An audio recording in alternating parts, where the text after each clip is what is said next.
Canon's working on some very fast mirror lenses. How does a 300mm f2.4 sound? Sounds pretty good, doesn't it? Well, I've got the lens embodiments coming up, but first, do me a favor and follow me on Twitter. Subscribe, choose all notifications, like, comment, and all that stuff, as it really helps this channel grow. In Canon patent filing P2023-013456, boy, that sounds made up, doesn't it? Anyhow, Canon claims to provide an optical system that can fully compensate for the curvature of an image surface while being small, lightweight, and having a large caliber ratio. The patent includes two lens embodiments. The 300mm f2.4 that I mentioned in the intro, it has a back focus of 65.98mm and comes in at 177mm, or about 7 inches. It has a half angle of view of 4.14 degrees and has an image height of 21.64mm. The other embodiment is the 400mm f5. It has a back focus of 47.69mm and is 189mm long, or about 7.5 inches. It has a half angle of view of 3.04 degrees and has the exact same image height as the 300mm f2 of 21.64mm. I love covering patent applications because it sheds light behind the doors of Canon. Long before they make an announcement of new lenses, camera bodies, or accessories, we get a glimpse into what they're working on.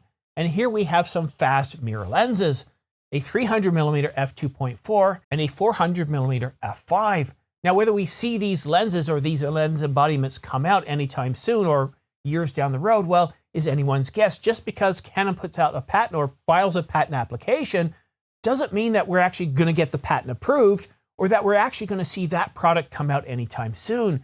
You see, what a patent does first and foremost is it protects Canon's intellectual property. It protects their research and development. And sometimes this can be turned into a negative. If we just look at, for example, the reception of Canon putting a stop to all third-party lenses, or what I think is even worse, is what Red is doing and this patent lawsuit that Nikon is having with Red. That Red is pretty well preventing anyone from doing compressed RAW. And if you didn't have compressed RAW, if you were just doing complete RAW, you'd fill up your cards in absolutely no time. So I really do wish Nikon luck with their patent application lawsuit with Red, or maybe Red suing Nikon. I can't remember who started the lawsuit. But what Nikon is doing in their lawsuit is they're saying, look, you know what? Red made a mistake when they filed their patent, and their patent should be nullified. They made several key mistakes. But on the other hand, and this is what patents were designed to do, is protect all the effort, all the money and resources that went into designing or research and developing different products. I have no doubt that we're going to get more Canon RF lenses and RFS lenses this year here in 2023. I hope we see a lot of lenses. Nikon's planning 8 lenses this year alone. Will Canon produce 8 lenses? Will they allow third-party lens makers such as Tamron or Sigma to start producing? Well, all that remains to be seen, but there's an awful lot of pressure from the marketplace for Canon to allow Sigma, Tamron, and others to start producing third-party lenses that have autofocus. We'll just have to wait and see. And if you want to stay up to date on all the latest camera gear and rumors, did I just say rumors? If you want to stay up to date on all the latest camera gear and rumors, then make sure you go ahead and click that subscribe button, followed by choosing all notifications.